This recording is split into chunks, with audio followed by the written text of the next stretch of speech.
Welcome guys, कैसे हैं? आशा है अच्छी होंगी। साथियों, आप अपने लिए एक पीसी बिल्ड करने जा रहे हैं 14 जनरेशन पीसी और DDR5 रैम के साथ, लेकिन बजट के अंदर हो।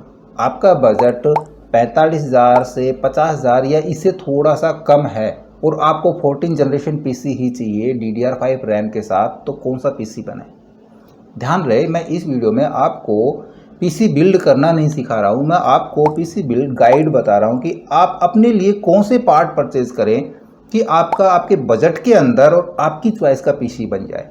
तो इस वीडियो में कोई भी पार्ट मिस मत करना, मैं आपको फुल्ली गाइड करूँगा कि आपके बजट के अकॉर्डिंग आप कौन से पार्ट परचेज कर सकते हैं। तो इस वीडियो में अंत तक बने रहिएगा। नमस्कार साथियों, मेरा नाम है मनोज कुमार और आप देख रहे हैं अपना टेक्निकल चैनल कंप्यूटर गुरुजी। तो चलिए सीख लेते हैं। तो देखिए, सबसे पहले हम प्रोसेसर चुनेंगे क्योंकि हमारा मेन टारगेट क्या है, हमने 14 जनरेशन प्रोसेसर लेना है। तो इसके लिए हम यूज़ करेंगे i5 14400 प्रोसेसर।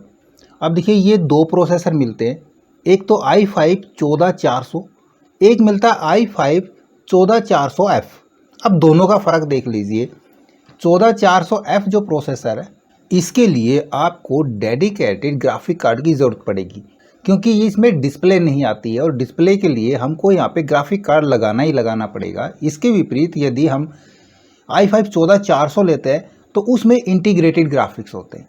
अब दोनों में से कौन सा खरीदें?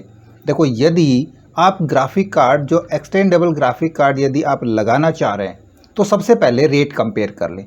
इनका रेट 19-20 फ़र्क ही मिलता है। आज के दिन मैं वीडियो बना रहा हूँ, उस दिन इसका प्राइस जो 14400 है, इसका 24,499 है, जबकि 14400F का 24,999 है। तो डिफरेंस ज़्यादा नहीं है। ऐसे में आप कोशिश करें कि आप i5 14400 प्रोसेसर ही खरीदें। यदि डिफरेंस रेट में ज़्यादा होता है, कई बार रेट अप डाउन हो जाते हैं, 14400 का रेट आपको 28,000 या 29,000 के समथिंग मिल सकता है, और जबकि 14400F का रेट आपको 24,000 से 25,000 के बीच मिलेगा। उस स्थिति में यदि आप डेडिकेटेड ग्राफिक यूज़ करना चाहते हैं तो मैं आपको रिकमेंड करूंगा कि आप 14400F खरीदें क्योंकि रेट में हमको यहाँ पे कम मिल रहा है। यदि रेट इक्वल है तो 99% आप 14400 प्रोसेसर ही खरीदें। दोनों की स्पेसिफिकेशन सेम्स होती है। दोनों ही आपको 10 कोर और 16 थ्रेड के साथ मिलेंगे, जिसके अंदर 6 प्रीफरेंस कोर होते हैं और 4 एफिशिएंसी कोर होते हैं। इनकी क्लॉक स्पीड सेम है, अप टू 4.7 गीगाहर्ट्ज़ की। तो प्रोसेसर हमने ले लिया 24,499 का। अब इसको हमने लगाना है तो उसके लिए चिपसेट कौन सा चाहिएगा, हम मदरबोर्ड कौन सा परचेज़ करें। तो सबसे पहले हम बात करते हैं कि हम बजट पीसी बना रहे हैं एक अच्छा गेमिंग 14 जनरेशन का। तो उसके लिए मदरबोर्ड आप ले सकते हैं MSI का प्रो H610M-E। इस मदरबोर्ड के ऊपर 14 जनरेशन, 13 जनरेशन और 12 जनरेशन सारे प्रोसेसर सपोर्ट कराते हैं। ये LG 1700 सॉकेट के साथ मिलता है, DDR5 रैम सपोर्ट कराता है और इसकी मेमोरी बूस्ट 5600 मेगाहर्ट्ज़ तक की है। इसमें PCI स्लॉट 4.0 मिलता है और M.2 स्लॉट यहाँ पे 3rd जनरेशन का आपको देखने मिलेगा। ये सिर्फ इसकी एक डिसएडवांटेज है क्योंकि आप इसमें सिर्फ M.2 SSD 3rd जनरेशन तक की चला सकते हैं। हालांकि 4th जनरेशन भी आप इसमें लगा सकते हैं, बट आपको उसकी परफॉर्मेंस 3rd जनरेशन की मिलेगी। इसका प्राइस है आज के दिन 7,449 रुपये। ये मैं बता रहा हूँ आपको, ये अप डाउन मिलता रहता है। ये 7,000 रुपये तक आपको मिल जाएगा, 7,000 तक इसका रेट आता है और मैक्सिमम 7,500 तक रहता है। और यदि आप थोड़ा सा ऊपर जाना चाह रहे हैं तो आप MSI का प्रो H610M-G ले सकते हैं। इसके अंदर आपको एक एडवांटेज और मिल जाएगी, इसमें आपको वाईफाई मिल जाएगा। ये वाईफाई मदरबोर्ड होता है। M.2 SSD के लिए यहाँ भी आपको स्लॉट 3rd जनरेशन तक का ही मिलेगा। इस मदरबोर्ड की कीमत मिलेगी 8,000 से 9,000 तक की। ये तब रिकमेंड कर रहा हूँ जब आपको थोड़ा सा बजट में ऊपर जाना है, ठीक है। यदि और थोड़ा सा ऊपर यदि आप बजट लेके जाते हैं तो आप एक चीज़ देखना, आप इसी पीसी को 45,000 अंडर 45,000 भी रख सकते हैं और अबाउ 1 लाख भी ले जा सकते हैं। देखिए किस प्रकार से ये बोर्ड ले लिया। यदि आप थोड़ा सा और एडवांस जा रहे हैं, आपको 4th जनरेशन SSD के लिए चाहिए, तब आप यहाँ पे MSI का ही प्रो B760M-E मदरबोर्ड ले सकते हैं। ये भी 14, 13, 12 सारी जनरेशन सपोर्ट करता है। DDR5 है, इसकी बूस्ट स्पीड है 5600 मेगाहर्ट्ज़ की। PCI स्लॉट 4.0 और इसमें M.2 जो SSD होगी वो जनरेशन 4 तक के यहाँ पे आप यूज़ कर सकते हैं, बट इसकी कीमत होगी 10,000 के समथिंग। तो इससे थोड़ा सा और यदि आप ऊपर जाना चाह रहे हैं इसी प्रोसेसर के लिए, तब आप ले सकते हैं MSI का B760M बॉम्बर। इसमें आपको इनबिल्ट वाईफाई मिलेगा, high speed wifi macro ATX support ये करेगा। 14, 13, 12 तीनों जनरेशन यहाँ पे सपोर्ट करता है। सेम सॉकेट है। DDR5 बूस्ट स्पीड इसकी 6400 मेगाहर्ट्ज़ की स्पीड होती है। PCI स्लॉट इसके अंदर भी 4.0 होता है। M.2 4 जनरेशन स्लॉट होते हैं। तो यहाँ पे यदि आपका बजट थोड़ा सा ज़्यादा बनता है तो मैं आपको रिकमेंड करूँगा आप सिर्फ यही वाला मदरबोर्ड लें। सही रेट में मिलता है और लगभग सारी कॉन्फ़िगरेशन आपको यहाँ पे मिल जाएंगी। ये मिलेगा आपको अप टू 12,000 तक का।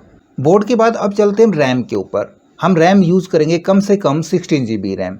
DDR5 16 GB हम कर्सियल रैम यदि परचेज करते हैं तो ये हमको मिलती है 4800 मेगाहर्ट्ज़ के साथ, और इसका प्राइस है 3900 के समथिंग। यहाँ पे दिखा रहा है मेरे पास 3909 आज का प्राइस है। ये भी थोड़ा सा अप डाउन होता रहता है। ये 3700 से 4000 के बीच में आपको हमेशा मिलेगी। इसमें भी आप वेरिएंट चुन सकते हैं। यदि आपने इससे थोड़ा सा और हैवी जाना है तो आप कर्सियर वेंगेंस की रैम यूज़ कर सकते हैं, कम से कम 16 GB की ले।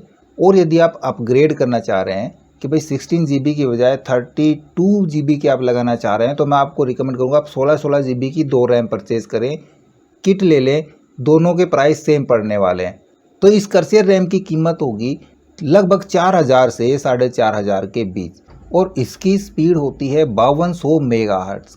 आप RGB रैम लगाना चाहें, थोड़ा सा बजट और है आपका, तो आप RGB रैम ले सकते हैं। आप XPG की लेंसर A डेटा रैम ले सकते हैं।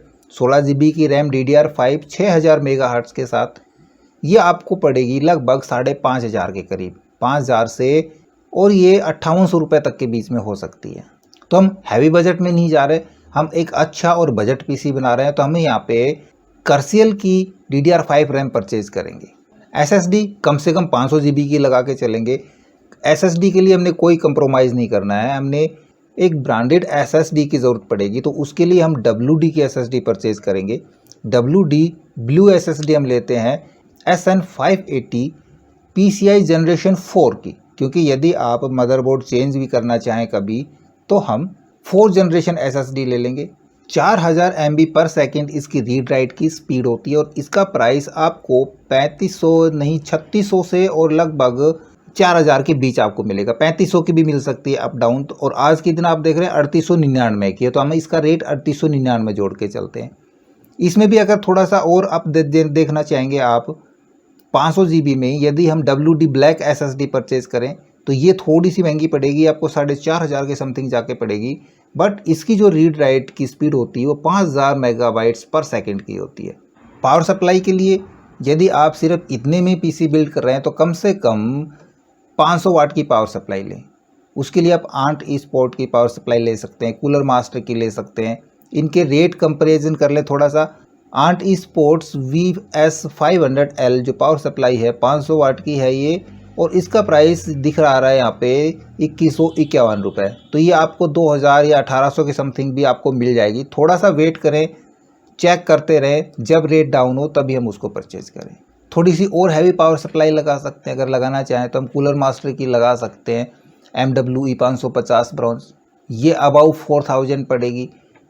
या फिर आप बाद में ग्राफिक कार्ड यूज़ करना चाह रहे हैं कि भविष्य में हमको ग्राफिक कार्ड भी लगाना पड़ सकता है, तब आप कम से कम 650 वाट की पावर सप्लाई का यूज़ करें। कैबिनेट कोई भी ले सकते हैं। मैंने आपको यहाँ पे रिकमेंड करी है एक डायनेमिक कैबिनेट, ठोस कैबिनेट, हैवी कैबिनेट है, अच्छी मैनेजमेंट वाली कैबिनेट है, और ये आपको 2400 से 2500 के बीच मिल जाएगी। एक बार इसका रेट 2200 रुपये भी आया था, मैंने 2200 रुपये में परचेज़ करी हुई है। RGB फ़ैन के साथ मिलती है, और इससे कम की लेना चाहे कम की भी ले सकते हैं। तो मैं ना तो कम की ना ज़्यादा की, मैं ये प्राइस मेरे को अच्छा प्राइस लग रहा है, मैं इसका प्राइस जोड़ के चलता हूँ। तो यहाँ पे ये मेरा टोटल बन रहा है 44,156 रुपये, यानी कि 45,000 से नीचे नीचे हमारा PC बिल्ड हो सकता है। एक अच्छा गेमिंग पीसी कह सकते हैं या फिर वीडियो एडिटिंग पीसी कह सकते हैं। यदि हमने हाई लेवल के गेम नहीं खेलने तो ये हमारा गेमिंग पीसी एक अच्छा गेमिंग पीसी कहलाएगा। इसमें हम ठीक ठाक अच्छे वीडियो एडिटर भी चला सकते हैं। यदि आप एडीएस यूज़ करना चाहते हैं तो एडीएस इसमें चल जाएगा, बट वो वाली परफॉर्मेंस नहीं दे पाएगा। उसके लिए हमको डेडिकेटेड ग्राफिक की ज़रूरत पड़ेगी। अब यदि आप डेडिकेटेड ग्राफिक कार्ड खरीदते हैं, उसके साथ पीसी बिल्ड करना चाह रहे हैं, तो इसके अलावा अब अपने जो रेट है, आपका जो प्राइस जो पड़ने वाला है पीसी का, वो जोड़ते चले जाएं, क्योंकि मैं आपको रिकमेंड करने वाला हूँ कुछ अच्छे जीपीयू। तो सबसे पहले हम आपको कराएंगे, लो से अप लेके चलते हैं। हम लेते हैं MSI का GeForce RTX 3050 6GB DDR6 graphic card है। कम प्राइस के अंदर काफ़ी अच्छा, काफ़ी बेटर हम इसको कह सकते हैं। ये आपको 18,000 से 20,000 के बीच में आपको ये फ्लैक्चुएट करता हुआ नजर आएगा। अब थोड़ा सा और यदि आप हैवी लेना चाह रहे हैं, RTX 3060 भी ले सकते हैं, जो कि 12GB DDR6 ग्राफिक कार्ड है और इसकी कीमत लगभग 25,000 से 26,000 के समथिंग आपको मिलेगी।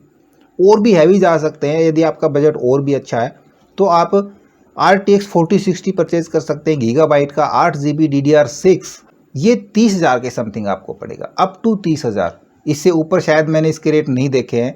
यह 29,000 से 30,000 के बीच में ही मैंने इसको ज़्यादातर देखा है।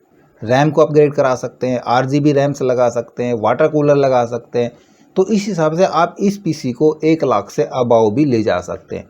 बट यदि हमने जो आपको रिकमेंड कराए हैं ये वाले पीस, इनसे यदि आप अपने बजट में पीसी बनाना चाह रहे हैं तो आप अप टू 45,000 तक एक अच्छा पीसी, गेमिंग या हम उसको वीडियो एडिटिंग पीसी कह सकते हैं। तो यहाँ पे मैंने आपको गाइड किया है, जितने भी पार्ट्स मैंने आपको बताए सभी पार्ट्स का लिंक आपको नीचे डिस्क्रिप्शन में मिल जाएगा।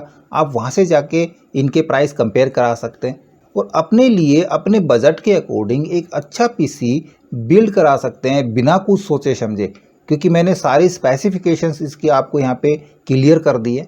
इसके अलावा यदि आप किसी और जनरेशन में जाना चाह रहे हैं, अभी मैंने 14 जनरेशन बताया, आप 13 जनरेशन ले रहे हैं या 12 जनरेशन ले रहे हैं, तो प्रोसेसर चेंज कर सकते हैं, बाकी कंपोनेंट हमारे सेम रह जाएंगे। और जिसका इतना भी बजट नहीं है, थोड़ा सा और लो के आना चाह रहे हैं और ऐसा ही एक अच्छा गेमिंग पीसी बनाना चाह रहे हैं, तो उसके लिए मैं आपको गाइड करूँगा। तो लगातार हमारे साथ बने रहिएगा। आई होप वीडियो आपको जरूर अच्छा लगा होगा। इसी प्रकार अच्छी अच्छी वीडियो देखते रहने के लिए लगातार हमारे साथ बने रहे। हमारे वीडियोस को ज़्यादा से ज़्यादा हम दोस्तों में शेयर करें, हमें लाइक करें और यदि नए हैं अपन चैनल पे तो हम सब्सक्राइब जरूर कर लें।